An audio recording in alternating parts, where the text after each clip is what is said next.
Halo, assalamualaikum warahmatullahi wabarakatuh.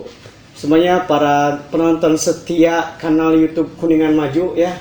Kali ini masih bersama saya, tentunya Ipad Padlan dalam acara Ipad Bertanya. Tanya apa sih? Nah, di Ipad Bertanya edisi yang keempat kali ini bakalan banyak bertanya hal-hal yang menarik. Di tengah pandemi corona yang seperti ini, kalau orang biasanya gak punya job, gak punya kerja sama sekali, tapi di bidang pekerjaan yang satu ini justru malah ada pekerjaan baru. Kira-kira apa ya pekerjaan barunya ya?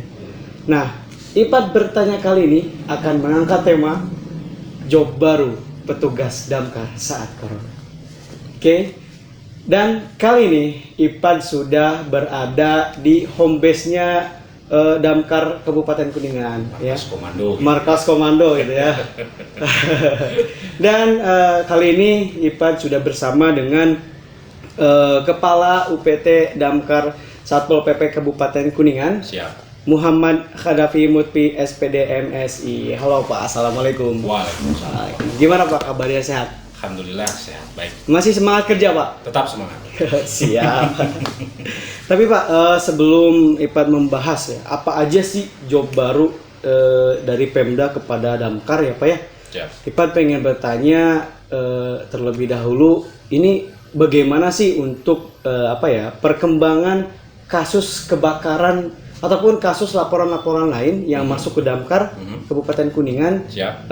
Dari awal tahun 2020 sampai Siap. sekarang. Siap. Tapi khususnya kan di pandemi yang seperti ini nih, Siap. gimana sih perkembangan kasusnya gitu Pak? Siap. Oke. Baik. Terima kasih ini untuk teman-teman Kuningan Maju. Ya. Kalau dikatakan job baru sebetulnya enggak juga sih ya. Betul, Kita tupoksi inti ini diatur oleh peraturan pemerintah nomor 2 tahun 2018 tentang standar pelayanan minimal. Standar Iya, pelayanan tentang minimal. SPM Iya. tentunya. Nah, di PP 2 2018 tentang SPM ini bahwasanya Damkar ini melaksanakan tugas untuk membantu menciptakan ketertiban dan ketentraman umum di masyarakat. Gitu ya. Sehingga Damkar disatukanlah dengan Satpol PP Kabupaten Kuningan. Iya.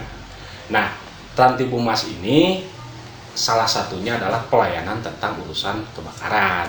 Nah, gitu betul. loh.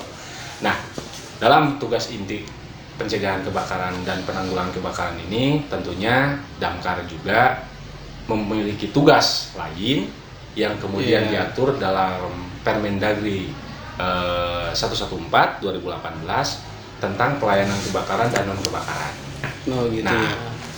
termasuk evakuasi sarang tawon, Iya, binatang berbahaya, longsor, banjir dan seterusnya. Ini pengejawantahan dari PP 2 2018 tadi tentang SPM. Ya, makanya kenapa yang namanya Damkar ini adalah merupakan urusan wajib dalam daerah yang sebetulnya diatur dalam Undang-Undang 23 2014 tentang pemerintahan daerah. Nah, kemudian untuk kejadian kebakaran tahun 2019 dulu ya, saya bilang 2019 itu ada 214 kasus kejadian kebakaran di Kuningan. Iya, betul. Itu 2019 itu pas corona itu masih di Cina ya? Nggak tahu lah, kayaknya belum masuk, ada. belum masuk 2019 itu. Oh iya, Belum masuk 2019. Indonesia, belum. Iya. Ya. Itu kan akhir-akhir tahun ya kalau nggak salah ya. Akhir Desember ya. Nah, sebagai penjabaran 2019 ini ada 214 kasus kejadian kebakaran dengan total kerugian 15.323.425. Nah, kejadian kebakaran yang memang kita tangani di Kabupaten Kuningan.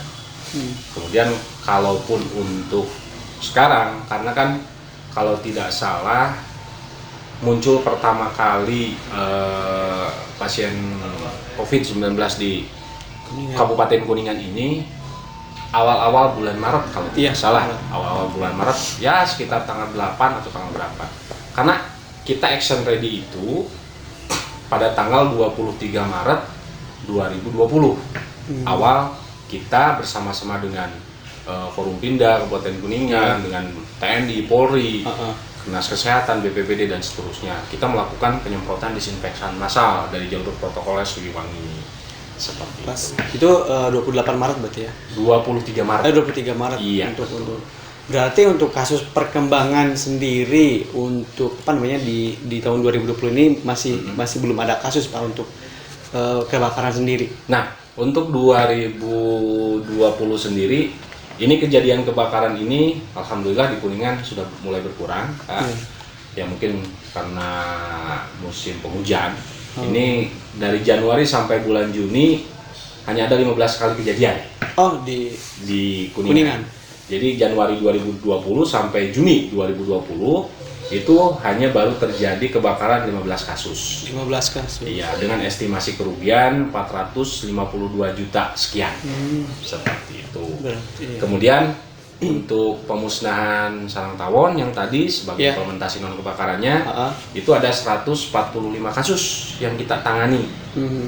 Kemudian evakuasi binatang berbahaya atau buas kayak ular roti kobra, kemudian biawak, kelelawar dan seterusnya itu ada sama jumlahnya itu sama dengan kebakaran 15 kasus. Kemudian pohon tumbang 15 kasus juga. Kemudian untuk longsor dan banjir kita melaksanakan tugas itu 12 kasus di Kuningan. Berarti untuk apa ya? Tidak ada kenaikan signifikan ya untuk di awal tahun ini ya. Karena mungkin kebanyakan orang juga karena mungkin efek PSBB sendiri juga ya, karena banyak yang di rumah juga gitu ya. Betul. Jadi di kisaran bisa disebut menurun lah gitu ya. Alhamdulillahnya gitu ya. Dan terus pertanyaan kedua nih Pak ya. Siap. Nah, maksud yang saya maksudkan job baru itu ya Pak ya. Yang saya maksudkan job baru itu kan akhir-akhir ini nih damkar itu suka semprot disinfektan. Siap. Okay. Nah, yang ingin saya tanyakan itu Pak ya, saya baca di beberapa media itu sampai satu desa disemprot disinfektan. Nah, kira-kira selama masa pandemi ini ya Pak, dimulai dari tadi tanggal 23 Maret ya, Bapak bilang di jalan protokol sampai sekarang bulan Juni, itu sudah berapa titik sih yang sudah damkar semprotkan disinfektan dan itu menghabiskan kira-kira yang Bapak itu menghabiskan berapa liter cairan disinfektan untuk itu? Baik, terima kasih. Untuk kegiatan damkar pelibatan pemadam kebakaran di kabupaten kota sesuai dengan surat edaran dari Menteri Dalam Negeri yang dijabarkan oleh Dirjen Binwil, karena kita di pusatnya ini kan pemadam kebakaran berada di Dirjen Bina Administrasi Wilayah, bahwa damkar dalam penanganan COVID-19 di kabupaten kota ini memiliki salah satu fungsinya adalah melaksanakan penyemprotan disinfektan di fasilitas umum, salah satunya itu. Nah, giat kita dari tanggal 23 Maret 2020 sampai kemarin 5 Juni berarti ya, 5 Juni 2020 kita sudah melaksanakan penyemprotan disinfektan sebanyak 258 kurang lebih titik penyemprotan. Nah, 258 ini rinciannya kurang lebihnya desa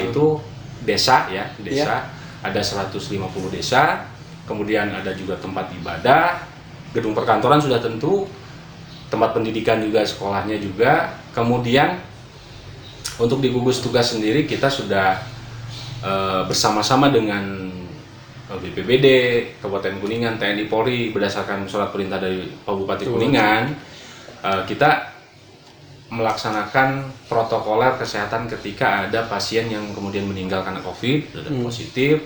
Kita ikut di sana melaksanakan prosesi pemakaman dengan melakukan penyemprotan disinfektan. Kemudian dari hal itu juga bahwasanya damkar ini ketika bergerak itu berdasarkan laporan 1 hari sebelum ada kegiatan penyemprotan. Contoh misalkan hari ini dirilis ada penambahan kasus, 1 orang positif reaktif katakanlah, baik dari swab atau rapid test di desa X misalkan. Nah, itu kan biasanya dari jam 9 pagi sampai jam 10 tuh informasi yang kita terima. Nah, bisa saja satu hari sesudah laporan itu masuk atau pada siangnya. Nah, kita langsung luncuran ke desa itu. Satu desa ini kita membawa satu randis damkar dengan jumlah cairan disinfektan yang kita bawa itu sebanyak 4.500 liter. Jadi kita satu desa full.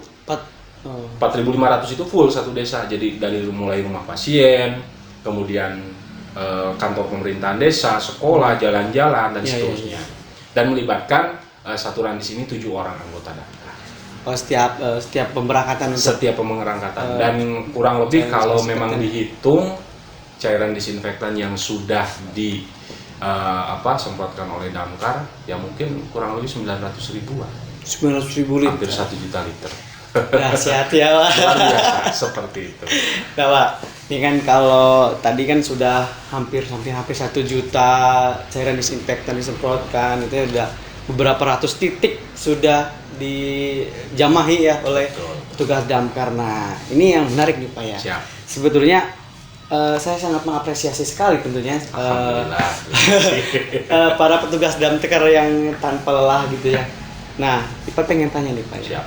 Nah, dalam setiap kegiatan itu ya Pak, itu kira-kira setiap satu kali berangkat menyemprotkan cairan disinfektan itu menghabiskan anggaran berapa? Siap. Dan kalaupun ada anggaran itu anggaran dari mana Pak? Kalau Siap. tahu. Terima kasih. Ya.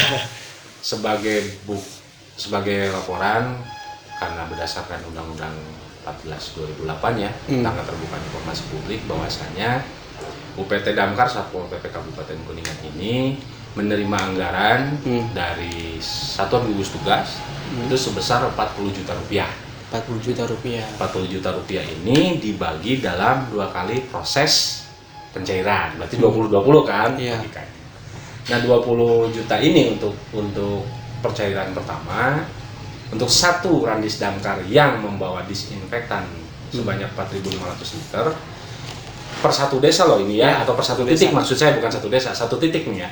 Satu titik itu 4.500 itu menghabiskan untuk bahan disinfektannya saja kita habis 550.000. Ini belum termasuk solar dan bensin loh. Ya, kan gitu.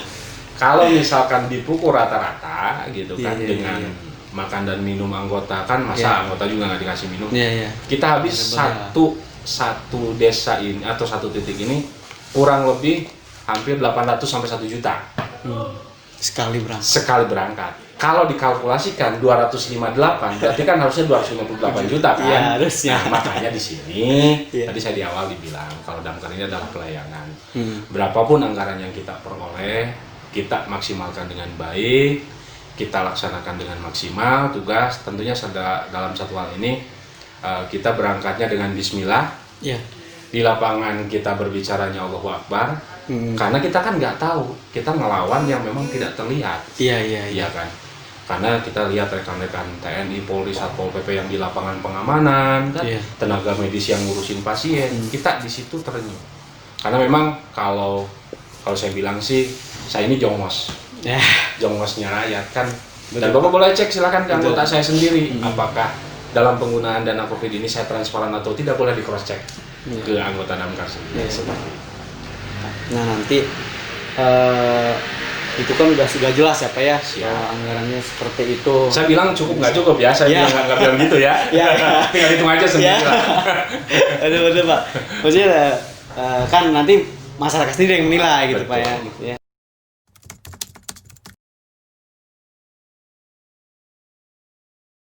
Jadi mungkin sekian edisi yang keempat kali ini dari IPAT Bertanya.